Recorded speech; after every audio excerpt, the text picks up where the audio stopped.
నమస్తే, welcome to Telugu రాజ్యం. నేను మీరామ్.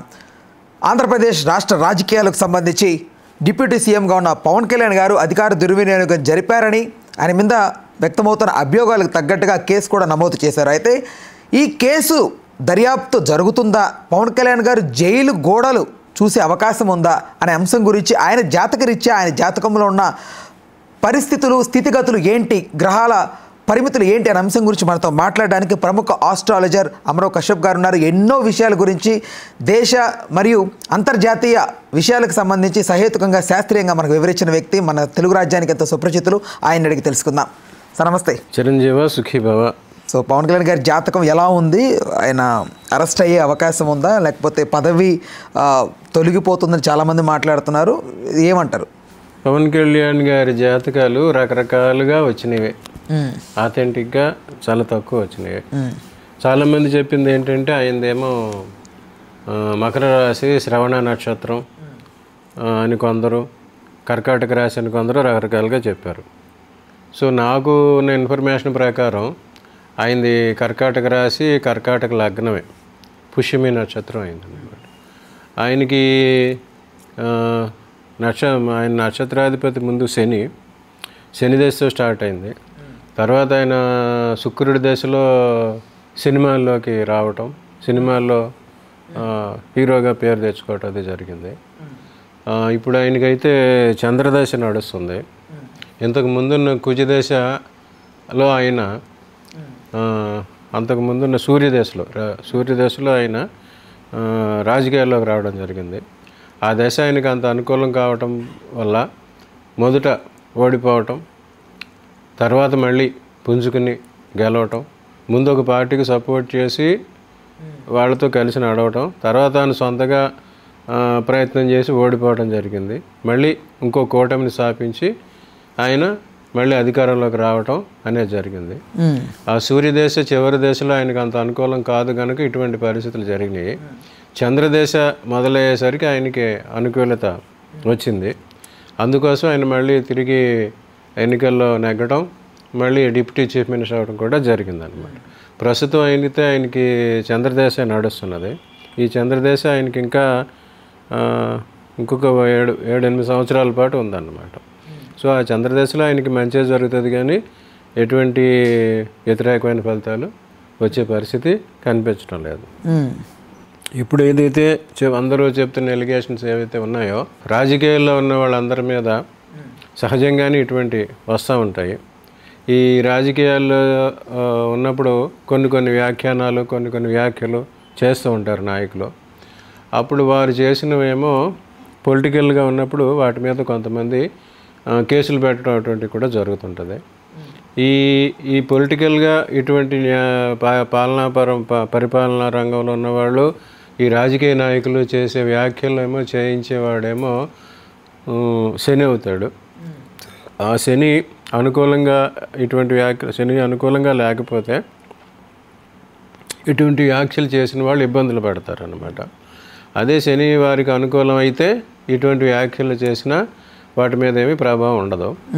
ఇటువంటి వ్యాఖ్యలు అటువంటి చేసి పాలనాపరమైన ఇటువంటి సమస్యల కారకుడు, మళ్ళీ వీటిని శిక్షించేవాడు సూర్యుడు అవుతాడు అనమాట.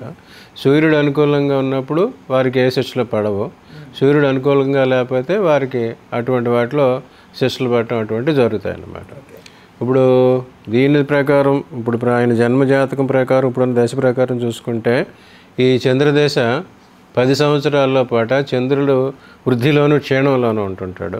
కొన్నాళ్ళు పెరగటం, కొన్నాళ్ళు తరగటం అలా జరుగుతుంది. అట్లా చంద్రదశ మొదట్లో ఆయనకు వృద్ధి వచ్చి ఈ అధికారం రావటం, మంత్రి పదవి రావడం జరిగింది. ఇప్పుడు మళ్ళీ అందులో కొంత క్షీణత వస్తుంది అన్నమాట. ఆ క్షీణించే చంద్రుడి సమయంలో ఇటువంటి ఎలిగేషన్స్ అటువంటి రావడానికి అవకాశం ఉంటుంది. అపనిందలు చవితి నాడు చంద్రుడిని చూసిన వారికి అపనిందలు కలుగుతాయని ఎట్లా చెప్పారో అటువంటి ఆ రకమైన అపనిందలు అప్పుడు ఆయన మీద వచ్చినవి. కానీ ఇవి అంతగా ఆయన మీద నిలబడవు.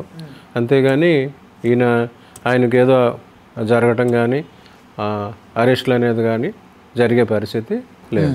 రైట్. దీని పరిష్కార మార్గాలు ఏమైనా ఉన్నాయా? ముందుగా అసలు సమస్య లేనప్పుడు పరిష్కారానికి నేను అంటోంది ప్రికాషన్స్ ముందుగా ఏమన్నా అట్లీస్ట్ రాజకీయాల్లో ఉన్న వాళ్ళు ఎవరైనా ఎప్పుడు they are prone to problems. రాజ్యాంతే నరకం ధ్రువం అంటారు. ఒకసారి అధికారం పోతే తర్వాత వారికి అధికారంలో ఉన్న వాళ్ళు తెలుసో తెలియకో కొన్ని తప్పులు జరుగుతాయి. ఆ తప్పులు సహేతుకమైనతే వాటికి శిక్షలు ఉండవు, లేదంటే వాటికి శిక్షలు పెడతా ఉంటాయి. మనం గత కొద్ది కాలం నుంచి చూస్తూనే ఉన్నాం.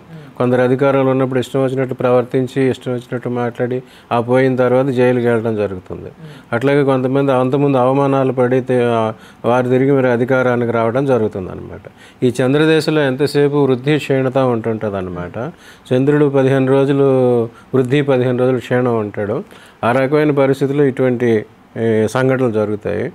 దీనికోసం ఆయన ప్రత్యేకంగా తీసుకోవాల్సిన ప్రికాషన్స్ అయితే ఏమి ఉండవు. ఆయన చాలా ధార్మికంగా ఈ మధ్య సనాతన ధర్మం అంటూ చక్కగా దైవభక్తిలోనూ దైవ మార్గంలోనూ నడుస్తున్నాడు. ఆ దైవమే ఆయన కాపాడుతుంది. అంటే చాలామంది స్థిరత్వం లేదు పవన్ కళ్యాణ్ గారికి, స్థిరత్వం ఉండదు, చలనం ఎక్కువ అని చాలామంది మాట్లాడుతూ ఉంటారు ఆలోచన దాని పట్ల. దానికి కారణం కూడా జాతకరీత్యానంటారా? ఆయన కర్కాటక రాశి చలన రాశి. వారు కర్కాటక రాశి వాళ్ళు చంద్రుడి అధిపతి అన్నమాట. అందుకు మూడిగా రకరకాలుగా ఉంటారన్నమాట. వారి స్థిరమైన అభిప్రాయం ఉండదు. రకరకాల ఆలోచనలు, రకరకాల పనులు చేస్తూ ఉంటారు. ఆయన కెరీర్ మనం చూసుకుంటే మనకి చాలామందికి అర్థమైంది. అది నేను మార్షల్ ఆర్ట్స్ నేర్చుకుంటాం, యోగా అంటాం, కొన్నాళ్ళు చేగువేరా కమ్యూనిస్ట్ భావజాలంతో ఉండటం, తర్వాత ఇప్పుడు సనాతన ధర్మం అంటాం, ఇటువంటివన్నీ జరుగుతున్నాయి. కొన్నాళ్ళు కళల్లో ఉండటం, రాజకీయాల్లో ఉండటం అలా జరుగుతుంది. ఆయన జీవితం అంతా ఇంచుమించు అట్లనే ఉంటుంది. కానీ చివరికి ఆయనకి కర్కాటక రాశికి కర్కాటక లగ్నానికి శుభం చేసేవాడు, రాజయోగం ఇచ్చేవాడు కుజుడు అన్నమాట. ఈ చంద్రదశ తర్వాత కుజదశ వస్తుంది. అప్పుడు ఆయన ఒక మంచి పొజిషన్కి రావటం జీవితంలో జరుగుతుంది. ఆరోగ్యరీత్యా ఎలా ఉంది ఆయన పరిస్థితి? చంద్రదశలో కొంచెం ఆరోగ్యానికి సంబంధించిన ఇబ్బందులు ఉంటాయి. వాటికి సంబంధించి ఆయనకి ఏమన్నా సమస్యలు ఉంటే వాటికి పరిహారం చేసుకోవటం మంచిది. Right, okay. సో చూసారు కదా మిత్రులారా. సో కింద స్క్రోల్ అవుతున్న నెంబర్కి కాల్ చేసి మీ కుటుంబ సమస్యలు అవ్వనివ్వండి, లేదా మీ జీవితంలో ఎలాంటి సమస్యలు ఉన్నా కూడా గురువు గారికి కాల్ చేసి చక్కటి పరిష్కారం అయితే పొందగలరు.